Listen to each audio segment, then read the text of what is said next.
జై శ్రీమన్నారాయణ. అస్మద్గురుభ్యో నమ. శ్రీమతే రామానుజాయ నమ. భాగవత గోష్ఠికి అనేక దాసోహములతో మీ గోపీకందుల. అఖిలాండ కోటి బ్రహ్మాండ నాయకుడు ఆ శ్రీమన్నారాయణుడు. అనేక ప్రకృతి మండలాలకు ఆధారభూతుడు ఆ శ్రీమన్నారాయణుడు. సమస్త లోకాలను సృష్టించి పోషించేవాడే ఆ శ్రీమన్నారాయణుడు. సమస్త జీవరాశులను పరిపాలించేవాడే ఆ శ్రీమన్నారాయణుడు. ఆర్తత్రాణపరాయణుడు, ఆపత్కాలపరాయణుడు ఆ శ్రీమన్నారాయణుడు. అఖిల జగత్తును తనలో లయం చేసుకునే పరమాత్మయే ఆ శ్రీమన్నారాయణుడు. అటువంటి పరమాత్మయే పూర్ణపురుషుడు, పురుషోత్తముడు. పరమాత్మ ఒక్కడే పురుషుడు. ఈ జీవాత్మలంతా స్త్రీరూపాలే. సర్వం సర్వేశ్వరతత్వమే. సర్వబంధాలు ఆ శ్రీమన్నారాయణుడే. జన్మజన్మల కర్మల పాపపుణ్యాలను అనుభవించి సకల బంధుత్వ బాంధవ్యాల నుండి జీవాత్మ పూర్తిగా విడిపోయి ఆ పరంపదంలో శ్రీదేవి భూదేవి నీలాదేవి సమేతంగా వేంచేసి ఉన్న పరమాత్మ అయిన ఆ పరంపద నాదునిలో చేరటమే ఈ జీవాత్మకు పరమార్థం. పరమాత్మ తండ్రి. ఆ పరమాత్మ యొక్క దయాస్వరూపాలే శ్రీదేవి భూదేవి నీలాదేవి అనే ముగ్గురు తల్లులు. శ్రీమన్నారాయణుని దివ్య అవతారాలలో విశిష్టమైనది, పరిపూర్ణమైనది శ్రీకృష్ణావతారం. శ్రీరామావతారంలో రాముడు ఆదర్శ మానవుడిగా సాక్షాత్కరిస్తాడు. కృష్ణుడు మాత్రం ఆచార్యుడిలా దర్శనమిస్తాడు. అర, వ్యూహ, విభవ, అంతర్యామి అర్చావతారాలనే శ్రీ మహావిష్ణువు తన పంచస్వరూపాలను శ్రీరామావతారంలో ఎక్కడా ప్రదర్శించినట్లు కనిపించదు. ఒక సాధారణ మానవుడిగా మాత్రమే రాముని ప్రయాణం సాగినది. శ్రీకృష్ణావతారం అలా కాదు. రామావతారంలో అసంపూర్ణంగా మిగిలిపోయిన లీలలన్నీ శ్రీకృష్ణావతారంలో పరిపూర్ణమయ్యాయి. అందువల్లనేనేమో మన ఆల్వారులు శ్రీకృష్ణావతారానికి, ఆచార్యులు శ్రీరామావతారానికి ఈడుపడతారు. పూజ్యులను అనుకరించే అమ్మ గోదమ్మ కూడా శ్రీకృష్ణ పరమాత్మ లీలలకు ఈడుపడతారు.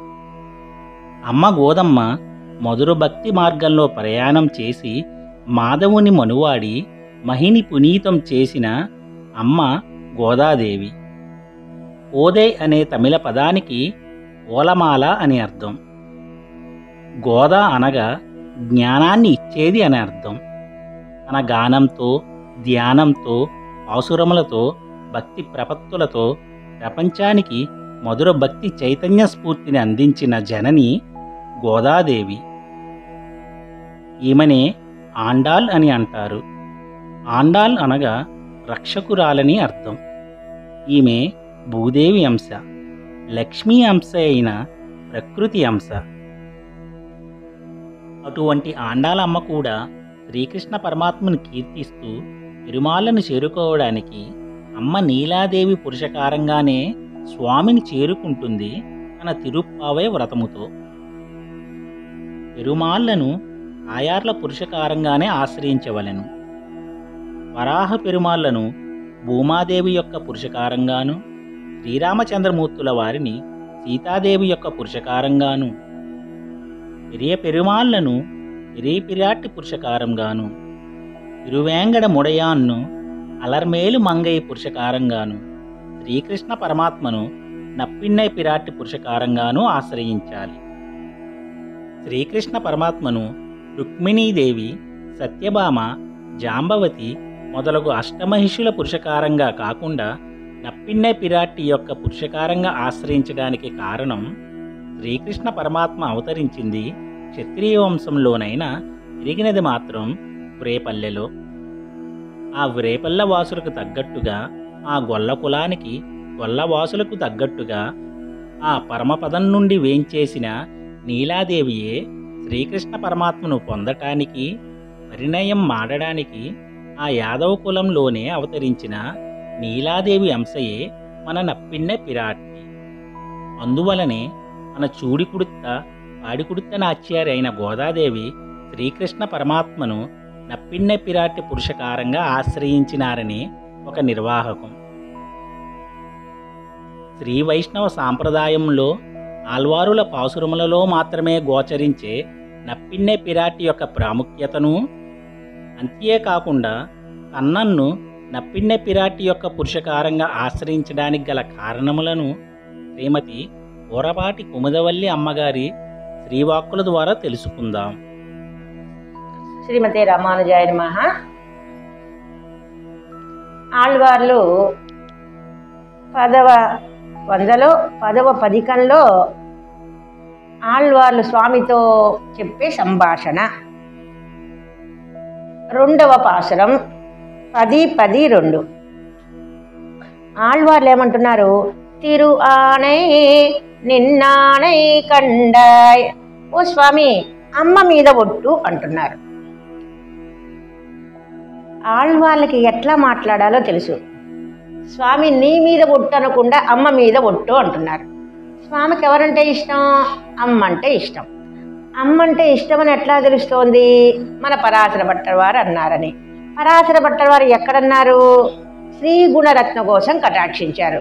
దాంట్లో మొట్టమొదటి శ్లోకంలో శ్రీయై సమస్త చిదచిద్విధాన వ్యసనం హరేహే అంగీకారిభిః ఆలోకై స్వార్థయంతై కృతోంజలి.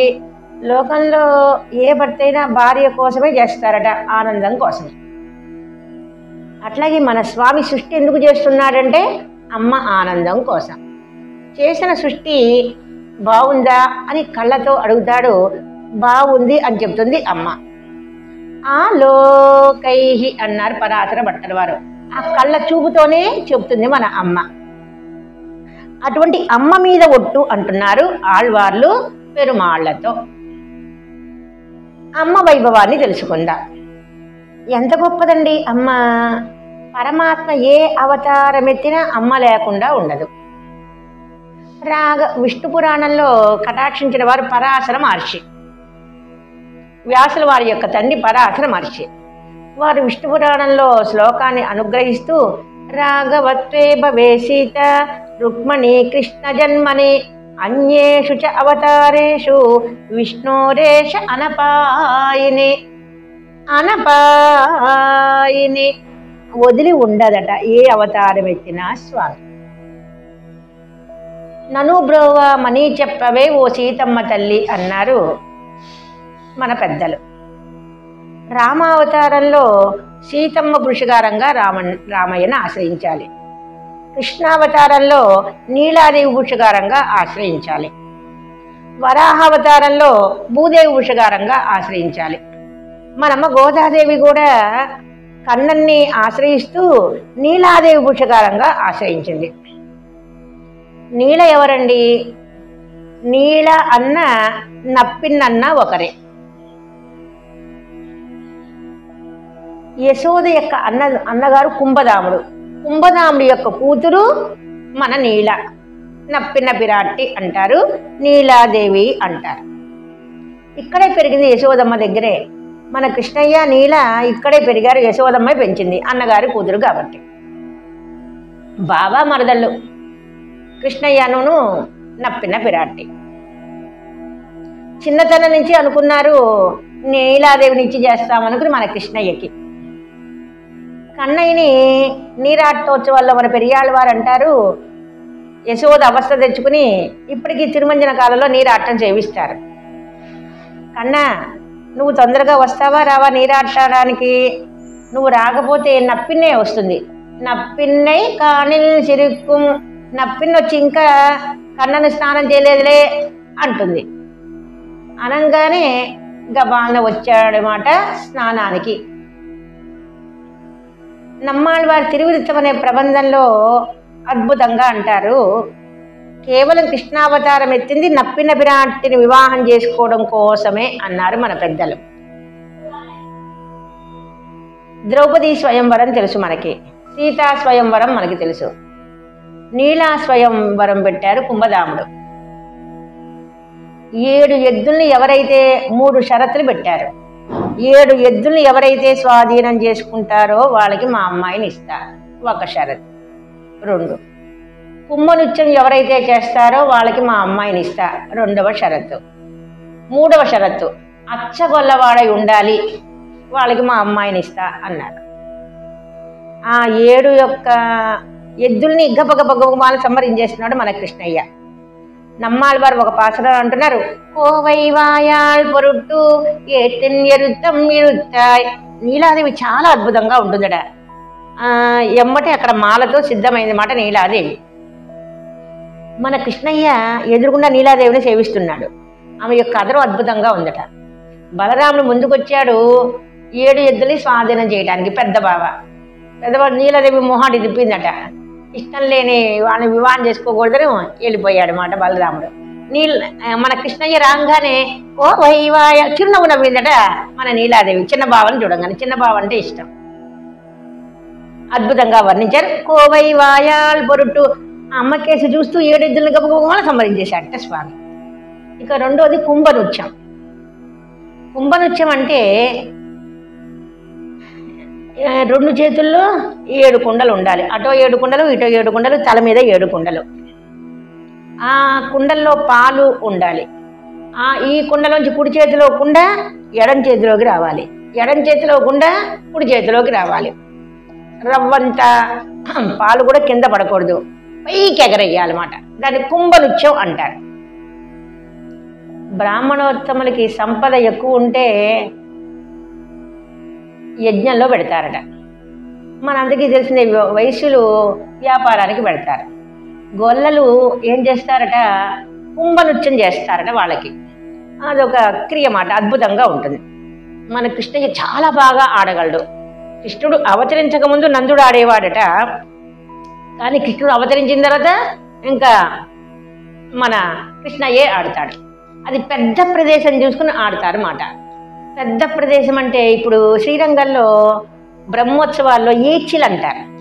ఏడ్చిలు అంటే అటు ఇటు పరుగు పందాలన్నమాట. నంబెరమాళ్ళు ఎక్కుతారు, ఆ గుర్రం మీద అటు నుంచి ఇటుకి, ఇటు నుంచి అటుకి, ఏనుగు మీద. అది పెద్ద ప్రదేశం చూసుకుని అక్కడ చేస్తారు మాట. అదేవిధంగా మన కన్నన్ కూడా పెద్ద ప్రదేశం చూసుకుని అక్కడ ఆడేవాడు మాట.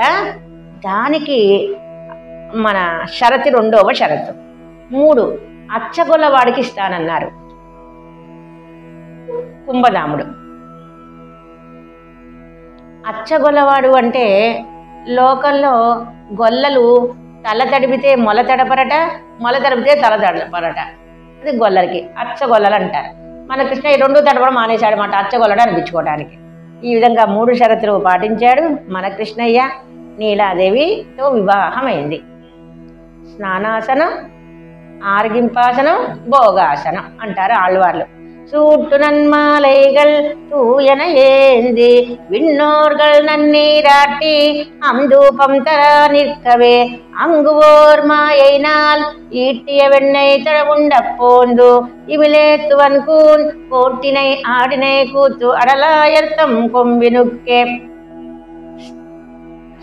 పరమాత్మ వైకుంఠం నుంచి వచ్చాడు. ఇక్కడ స్నానాసనం చక్కగా అయింది, స్నానాసనం ఆరగింపాసనం అయింది. ఇంకా ఇప్పుడు భోగాసనం.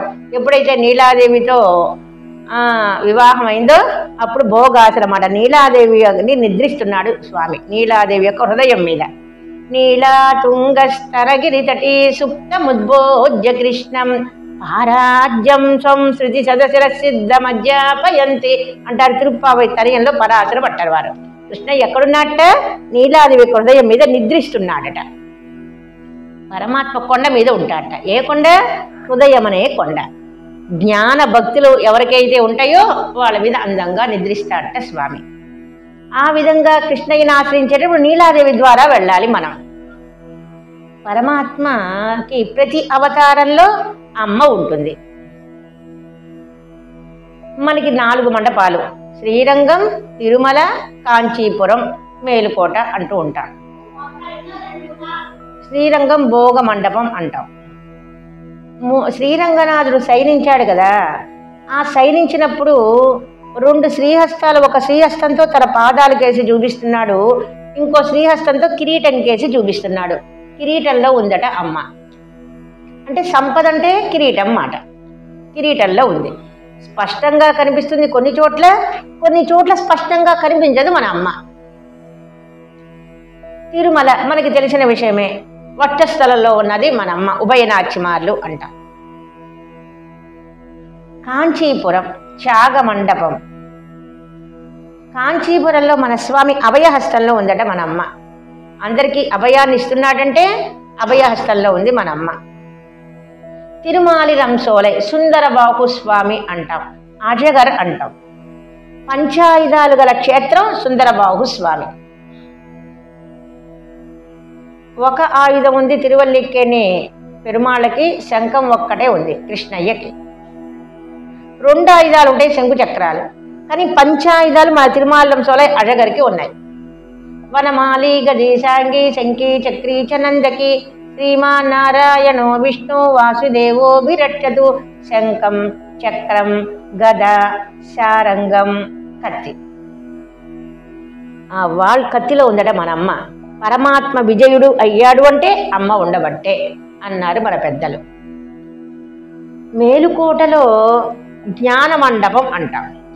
మేలుకోటలో తిరునారాయణ పెరుమాళకి 2 పాదాల మధ్యన ఉంటుంది అమ్మ. వక్షస్థలంలో ఉంటుంది అమ్మ.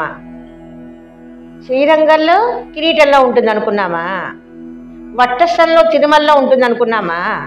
పాదాల్లో మేలుకోటలో ఉంటుంది అనుకున్నామా? అంటే ఆపాద అభయహస్తంలో కాంచీపురంలో ఉంటుంది అనుకున్నామా? మొత్తం ఆపాద మస్తకం ఉంటుంది అమ్మ.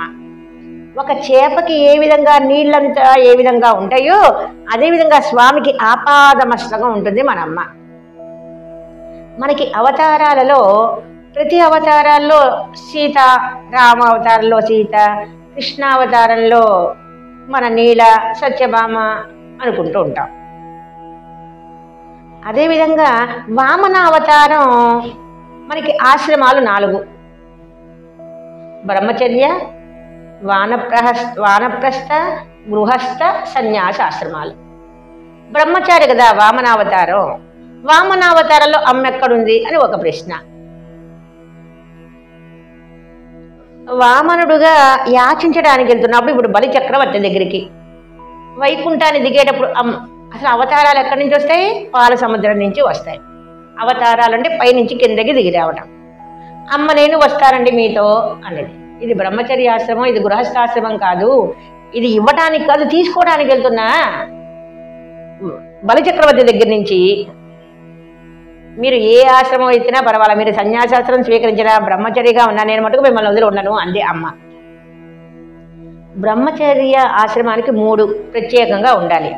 లేడి చర్మం ఇక్కడ పెట్టుకుంటారు, లేడి చర్మం వక్షస్థలంలో. ఏ ఆశ్రమం నువ్వు రావద్దు అంటే వస్తానంటున్నావు అంటూ మన పరమాత్మ చాతుర్యంగా చెప్పాడు వామన స్వామి. రాణిలు తెరలో ఉంటారు. శ్రీరంగంలో రంగనాచ్యారికి లోపలే పురపాటు, బయటికి రాదు. రంగనాచ్యారు రాణి కాబట్టి నువ్వు రాణివి కదా, నీకు తెర వెయ్యాలి అంటూ జింక చర్మం తెరేశారు మాట. అమ్మ లోపల ఉంది, ఉండిపోయింది. అంటే అప్పుడు కూడా మన అమ్మ లోపల ఉంది జింక చర్మం కింద. కానీ ఎప్పుడు ఇచ్చే చెయ్యల్లా తీసుకోవడానికి వెళ్తున్నాడే, ఎవరబ్బా ఆ ఇచ్చేవాడును కొద్దిగా క్రీకను చూపు చూసిందట తెర పక్కకి తీసుకుని అంటారు మన పెద్దలు. అందుకే బలి చక్రవర్తికి బోడంత సంపద వచ్చేసింది అంటారు మన పెద్దలు. అంటే వామనావతారంలో కూడా ఉంది మన అమ్మ. అంటే పరమాత్మను వదిలి ఉండదు అమ్మ. అగలగిల్లే నిరయుమెన్నో అలర్మేల్ మంగ ఉరమార్ప నిగరిల్ పుగజాయ్ ఉలగమూనుడయ్యాయ్ ఎన్నయ్యాழ்வானே நிகரில் அமரர் முனிக்கரங்கள் விரும்பும் திருவேங்கடத்தானே புகழ் ஒன்னில்லாடியேன் ఉన్నడి కీళ్ అమరందు పుగుందేనే. స్వామి మిమ్మల్ని వదిలి ఉండలేనండి, మిమ్మల్ని వదిలి ఉండలేనండి అంటుందట వక్షస్థలంలో ఉండి. ఏమి ఎండలండి మే నెలలో అని వచ్చిన తర్వాత మనం అనుకుని ఏసీసి వచ్చేస్తాం ఎండలో తిరిగి. కానీ అమ్మ వక్షస్థలంలోనే ఉండి మిమ్మల్ని వదిలి ఉండలేనండి అంటుందట. నేనొక భోగ్యత అంత భోగ్యంగా ఉందట. ఆ విధంగా ఇప్పుడు ఆళ్వార్లు తిరువాణై నిన్నాడై కండాయ్ అన్నారు 2వ వాసనలో. స్వామి నీకు ఇష్టమైన అమ్మ మీద ఒట్టు. ఏంటండి ఒట్టేశారు అంటే ఏదో కొన్ని కోరికలు కోరారు. ఏంటి గాఢాలింగనం కావాలట. భరతుడిని గాఢాలింగనం చేసుకోలేదా? అక్రూరుని గాఢాలింగనం చేసుకోలేదా, మారుతిని గాఢాలింగనం చేసుకోలేదా, నన్ను గాఢాలింగనం చేసుకోవడానికి ఒట్టేశారు. మన ఎవరి మీద ఒట్టు? అమ్మ మీద ఒట్టు తిరుగువాణి అన్నారు. ఈ విధంగా అమ్మ యొక్క వైభవం ఎంతో గొప్పగా ఉంటుంది. ఎంత చెప్పినా అది మనకి అయిపోవటం అంటూ ఉండదు. అంత గొప్పగా మనం చెప్పారు అమ్మ యొక్క వైభవాన్ని. మన శ్రీ వైష్ణవ సంప్రదాయంలోనే నీలాదేవి మనకు కనిపిస్తుంది, ఆళ్వారాలిక దివ్య ప్రబంధాలలోనే. ఎందుకండి ఋషులకి చెప్పలేదు, ఆళ్వారాదులు చెప్పారు అంటే, ఋషులకి కలిగిన జ్ఞానం వేరు, ఆళ్వారాదులు కలిగిన జ్ఞానం వేరు. ఋషుల యొక్క జ్ఞానం తమ ప్రయత్నంతో పొందిన జ్ఞానం, ఆళ్వారాదులకి భగవద్ అనుగ్రహం వల్ల వచ్చిన జ్ఞానం. చిన్న ఉదాహరణ చెప్పుకుందాం. వాల్మీకి మహర్షికి రామయ్య హనుమకి ఒక అంగుళీకాన్నే ఇచ్చారు అని చెప్పుకున్నాం పెరియాళ్వారి తిరుమడిలో. కానీ వాల్మీకి మహర్షి చెప్పింది ఒక అంగుళీయకమే అన్నారు. సీతమ్మకి ఇచ్చాడు రామయ్య గుర్తుగా అన్నాడు. కానీ మన పెరియాళ్వారికి 9 గుర్తులు చెప్పారు మాట. అంటే ఇది బ్రహ్మగారి యొక్క అనుగ్రహం వల్ల వాల్మీకి మహర్షికి. కానీ మన ఆళ్వారాదులకి పరమాత్మ యొక్క అనుగ్రహం, అందుకని ఋషులకి తెలియనివి కూడా మన ఆళ్వారాదులకు తెలిసింది. పురాణాల్లో కానివ్వండి, ఇతిహాసాలు అంటే రామాయణ మహాభారతాలు అంటారు. పురాణాల్లో కానివ్వండి నీలాదేవి ప్రస్తావన ఉండదు, నప్పిన బిరాటి యొక్క ప్రస్తావన ఉండదు. కానీ మన ఆళ్వారాదులకి స్వామి సేవింపజేయగా సేవించారు, అందుకని అద్భుతంగా అనుగ్రహించారు నీలాదేవి యొక్క వైభవాన్ని. రాధ అంటారు కొంతమంది, రుక్మిణీ కృష్ణులు అంటారు, అది సరే నీలాదేవి కూడా ఉన్నది అద్భుతంగా అని మన ఆళ్వారాదులు చెప్పారు. ఈ విధంగా పూర్వాచార్యులు ఎంతో అద్భుతంగా వ్యాఖ్యానాలను కటాక్షించారు నీలాదేవి గురించి. దయాశతకంలో వేదాంత దేశికులు అద్భుతంగా కటాక్షించారు నీలాదేవి యొక్క వైభవాన్ని. వేదాంత దేశికులు ఎవరంటే స్వామి యొక్క గంటం యొక్క అంశ. వారు అనేక స్తోత్రాలు కటాక్షించారు. దాంట్లో దయాశతకం ఒక అద్భుతంగా ఉంటుంది. పరమాత్మ యొక్క దయని ఒక అమ్మగా కీర్తిస్తున్నారు మాట. వేదాంత దేశికులు అంటారు, ఓ శ్రీనివాస, ఓ గోవింద, నీలాదేవిని అట్లా నువ్వు చూస్తూ ఉండు. పరమాత్మ యొక్క ఉద్యోగం ఏంటి? అమ్మ సౌందర్యాన్ని అట్లాగే చూస్తూ ఉండడం అట. దానివల్ల మాకు ఉపయోగం అంటున్నారు వేదాంత దేశికులు. నీలాదేవి చాలా సౌందర్యంగా ఉంటుంది, ఆ అందాన్ని స్వామి చూస్తున్నాడట. ఇప్పుడు వేదాంత దేశికులు ఏమంటున్నారంటే, నువ్వు అమ్మ సౌందర్యాన్ని చూస్తున్నావు, అట్లాగే ఉండు, లేకపోతే నాకేసి తిరిగావనుకో, నిన్న ఈ తప్పు చేసావు, మొన్న ఆ తప్పు చేసావు అంటూ మమ్మల్ని శిక్షిస్తావు. కానీ నీలాదేవికి అందరిలో మునిగిపోయావనుకో, మేము చక్కగా నీ చేత శిక్షింపబడం అంటూ అద్భుతంగా చెప్తారు దయాశతకంలో. ఆ విధంగా వేదాంత దేశికులు కూడా వర్ణించారు నీలాదేవి యొక్క వైభవాన్ని. తిరుప్పావైలో చెప్పింది మనమ్మ గోద నీలాదేవి యొక్క శ్రీహస్త వైభవాన్ని. కృష్ణుడు యొక్క హస్త వైభవానికన్నా నీలాదేవి యొక్క శ్రీహస్తం ఇంకా గొప్పదట. రంగనాథుడి కన్నా రంగనాథ్యారి యొక్క శ్రీహస్త వైభవం గొప్పది అంటారు మన పెద్దలు. రంగనాథ్యారు అంటుంది, రంగనాథుడి దగ్గరికి వెళ్ళారా? వెళ్ళామండి. ఏమన్నాడు? మిమ్మల్ని రక్షిస్తానన్నాడా? అన్నాడండి. నేను చెప్తున్నా వినండి అంటుంది రంగనాథ్యారు. సరే, ఆయన రక్షిస్తానంటాడు, కానీ కొద్దిగా సముద్రమే కానివ్వండి, కొద్దిగా ఉప్పు ఉంది. అట్లాగే పరమాత్మలో మధ్యలో ఏముందట? నిరంకుశ స్వాతంత్రం ఉంది. నా తప్పులు చూడంగానే దండిస్తానంటాడు మాట. మళ్ళీ మీ తప్పును చూసి ఆయన శిక్షిస్తానంటాడు. నేనున్నా, అభయాస్తం ఇస్తున్నా, మా వారి దగ్గర నుంచి రక్షించేలా చేస్తా మిమ్మల్ని. నా అమ్మ యొక్క స్వామి యొక్క అభయాస్తానికి అమ్మ అభయాస్తానికి డిఫరెంట్ ఏంటి? స్వామి రక్షిస్తానన్నా నా పాపాలు చూసి శిక్షిస్తానంటాడు. కానీ మీరు మా వారితో నేను చెప్పి పురుషకారం చేసి రక్షింపజేస్తా అన్నది అమ్మ. అంటే స్వామి యొక్క అభయాస్తం కన్నా అమ్మ యొక్క అభయాస్తం గొప్పది అన్నారు మన పరాశర భట్టర్ వారు. ఇదే విషయాన్ని మనమ్మ గోద కన్నన్ కన్నా నీలాదేవి యొక్క శ్రీహస్తం గొప్పది అంది. తిరుప్పావై ఒక పాసరల్లో సందామరై కయ్యాల్ సీరార్వళై ఒళిప్ప వందు తిరువాయ్ మగిజిందేలో రెంబావాయ్ అంటుంది మనమ్మ గోద నీలాదేవి యొక్క శ్రీహస్త వైభవాన్ని చెప్తూ. తామర 2 తామరలు, ఒక తామర నిన్నటి తామర, ఇంకో తామర ఇప్పుడే నీళ్ళలోంచి తీసుకొచ్చిన తామర. తామరల వంటి శ్రీహస్తం అట స్వామి యొక్క శ్రీహస్తం. ఇప్పుడే ఉన్నటువంటి తామర వంటి శ్రీహస్తం అమ్మదట. తామరల వంటి శ్రీహస్తం సందామరై కయ్యా అనేది మనమ్మ గోద. తామరల వంటి శ్రీహస్తం పరమాత్మది, కన్నంది సంధామరై అప్పుడే ఉన్నటువంటి నిగనిగలాడుతున్నటువంటి తామర పువ్వు యొక్క శ్రీహస్తం అమ్మది అన్నారు. అంటే పరమాత్మ కటాక్షం ఎట్లా ఉంటుందంటే శిక్షించగలడు, రక్షించగలడు. అమ్మ యొక్క కటాక్షం అసలు శిక్షణ స్వభావమే లేదు. దయైక హేతో, ఆ దయతో రక్షిస్తూ ఉండడమే అమ్మ యొక్క శ్రీహస్తానికి ఉన్న గొప్పతనం అంటూ నీలాదేవి యొక్క అభయహస్తాన్ని అద్భుతంగా వర్ణించింది మనమ్మ గోద. ఆళ్వారాదుల పాసురాల్లో కానివ్వండి, మన గోదాదేవి యొక్క పాసురాల్లో కానివ్వండి, నీలాదేవి యొక్క వైభవాన్ని అద్భుతంగా చెప్తారు. నమ్మాళ్ళవాళ్ళు ప్రపంచ జనకూటస్థులైన నమ్మాళ్ళవాళ్ళు కూడా తిరువిరుత్తల్లో ఒక పాసురంలో సూట్టు నన్మాలైగల్ తూయన ఏంది విన్నోర్గల్ నన్నీరాటి అమ్దూపం తర నిற்கவே அங்குவோர்மாயினால் ஈட்டிய வெண்ணை தொட உண்ட போந்து இமிலேத்துவன் கூன் கோட்டினை ஆடினை கூத்து అడలాయర్తం కొంబినుక్కే. స్నానాసనం, భోజనాసనం, భోగాసనం అని చెప్పారు. స్నానాసనం స్వామి యొక్క తిరుమంజనం అక్కడ అయిందట వైకుంఠంలో. ఎప్పుడైతే స్నానం అయిందో ఆకలిస్తుంది, అందుకని వెన్న కోసం వచ్చాట ఇక్కడ. ఎప్పుడైతే వెన్న అరిగించాడో ఇప్పుడు నీలాదేవి మీద సైనించాలి మాట. ఇదే విషయాన్ని మన పరాశర భట్టర్ వారు నీలా తుంగస్తనగిరి తటీ సుప్తముద్భోజ్య కృష్ణం పరాజ్యం స్వం త్రిది శత శిరసిద్ధ మధ్యాపయంతి అన్నారు పరాశర భట్టర్ వారు. నీలాదేవిని అనుభవిస్తున్నాడు. ఇప్పుడు మన గోదా వెళ్ళి స్వామికి హితాన్ని చెప్పింది మాట. ఏం చెప్పింది హితం? పారాజ్యం, మేము పరతంతులం అంటూ వేదం యొక్క సారాన్ని అద్భుతంగా చెప్పింది. ఈ విధంగా నీలాదేవి యొక్క ప్రస్తావన ఆళ్వారాదులు, మన శ్రీమన్నమ్మాళ్వార్లు, సతిమ ఆళ్వారాదులు, మనమ్మ గోద దివ్య ప్రబంధాల్లోనే నీలాదేవి యొక్క వైభవం కనిపిస్తుంది, పురాణాల్లో కనిపించదు. శ్రీమతే రామానుజాయ నమః.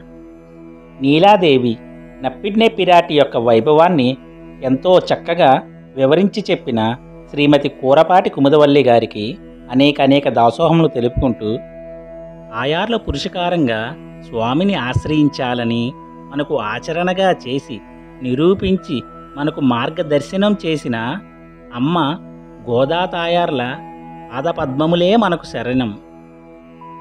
ఆండాల్ తిరువడిగలే శరణం. సర్వం శ్రీకృష్ణ దివ్య శ్రీ చరణార విందార్పణమస్తు. జై శ్రీమన్నారాయణ.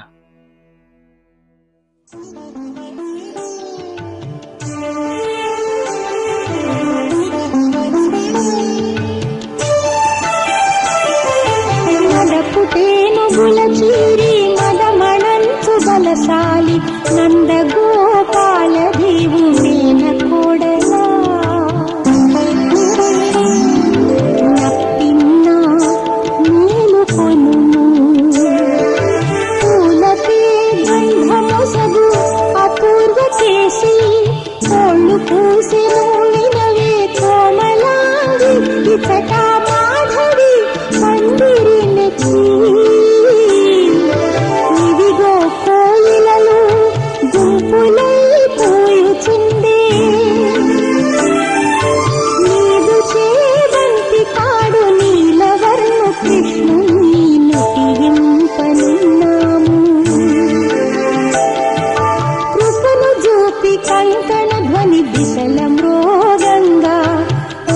తలుపు తిరుగు మా పద్మహస్తాన బాలా.